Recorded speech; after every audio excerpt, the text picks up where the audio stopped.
अंसारी साहब, त्रिपुरा के जो हालात हैं सभी से सबको मालूम है, लेकिन उसके बावजूद भी जो विपक्षी पार्टियां हैं क्या आवाज़ उठा रही हैं?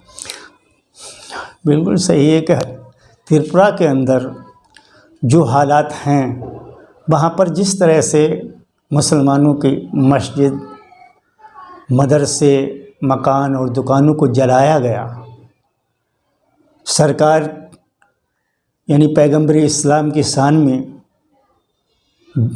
बड़ी गुस्ताखी की गई, कुरान शरीफ की बेहुरमती की गई, मस्जिदों के अंदर नाजायज़ चीज़ें फेंकी गई, उनको जलाया गया। लेकिन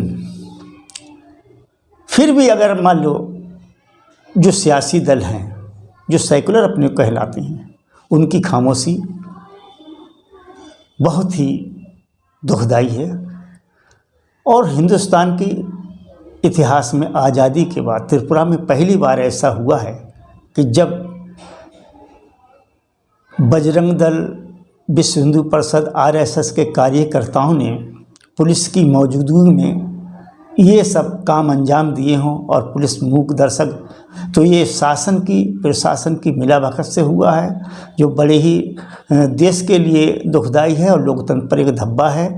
और ऐसी हालत में सैकड़ों दलों की चुप्पी और भी शक के दायरे में लाती है। 2022 में यूपी के अंदर चुनाव है, ऐसे में क्या विपक्षी पार्टियां जो हैं इस पर आवाज़ उठा रही हैं, या मतलब जो है जो इस समय मौजूदा वर्तमान में सरकार है ये राजनीतिक हथकंडे हैं इसके, क्या है?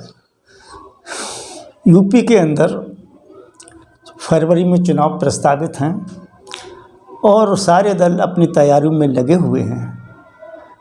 लेकिन मैं आपको बताना चाहता हूं कि भाजपा का जो एक एजेंडा है वो आरएसएस का एजेंडा है। वो यूपी के चुनाव हों या कहीं दूसरे प्रदेशों में चुनाव, उससे पहले एक तरह का वातावरण तैयार करते हैं जिससे कि हिंदू का ध्रुवीकरण हो सके।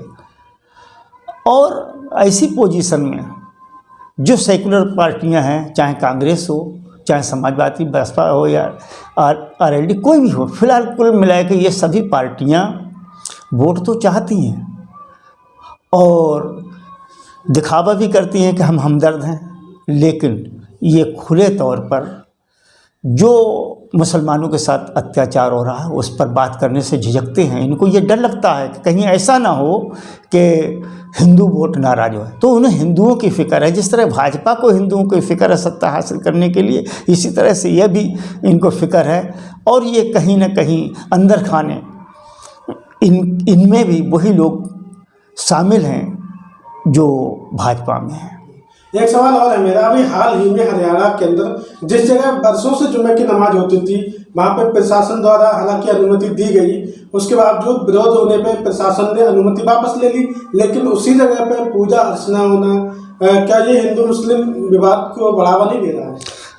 देखिए, हमारा संविधान, हमारे देश का संविधान जो है सभी को बराबरी का हक देता है, चाहे वो धार्मिक हो, सामाजिक हो, किसी भी बेस पर हो। और आज हम देखते हैं कि आप आम रोडों पर, आम सड़कों पर देखेंगे कि जगह जगह हजारों लाखों की तादाद में मंदिर तैयार हो गए, लेकिन मुसलमानों की मस्जिदों को तोड़ा जा रहा है। मुसलमानों को मतलब नई मस्जिदें तामीर करने की इजाज़त नहीं दी जा रही है।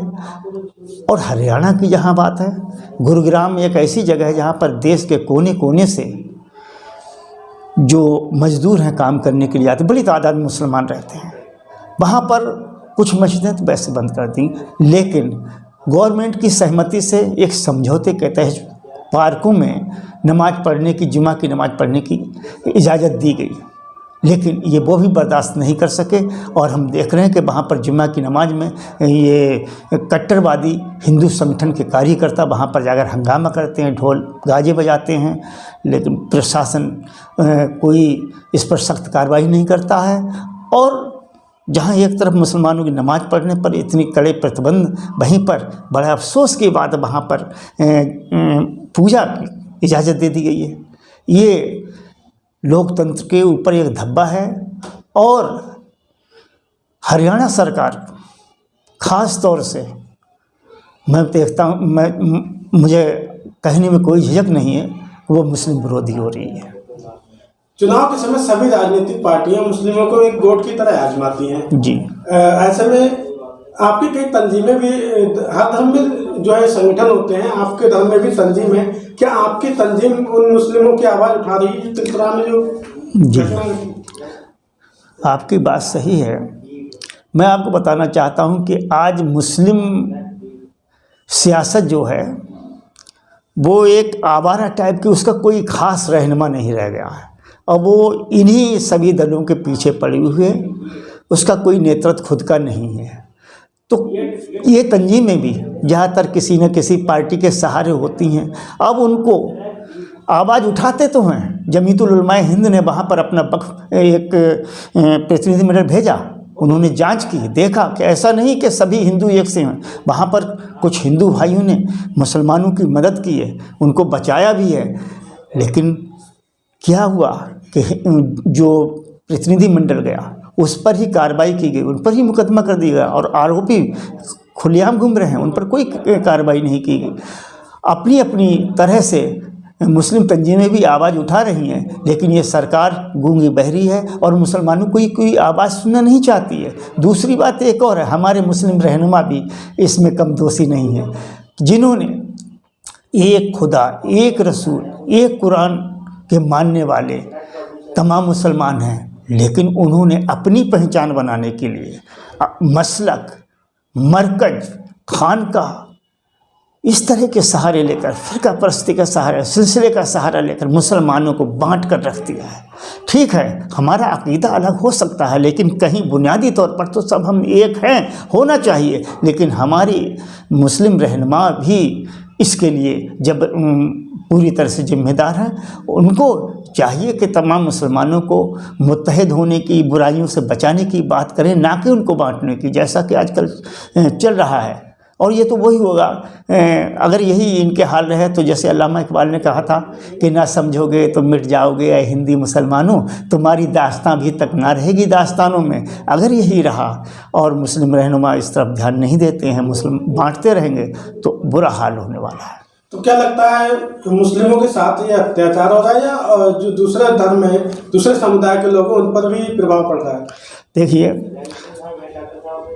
ये सोच है कि सत्ता के लिए ये मुसलमानों पर अत्याचार तो कर रहे हैं।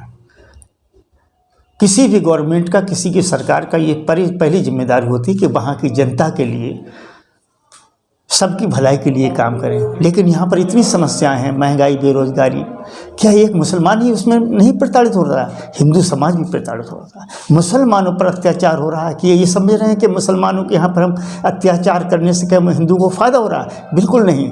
मैं समझता हूँ कि हिंदुओं को भी बहुत बड़ा नुकसान हो रहा है कि जैसे कि जहाँ बहुत से मुल्क ऐसे हैं जहाँ पर मुस्लिम आबादी बहुतायत में है, वहाँ पर हिंदू भाई काम करते हैं, रहते हैं, सर्विस करते हैं, लेकिन जब इस तरह यहाँ पर अत्याचार होता है उसका फ़र्क वहाँ पर पड़ता है।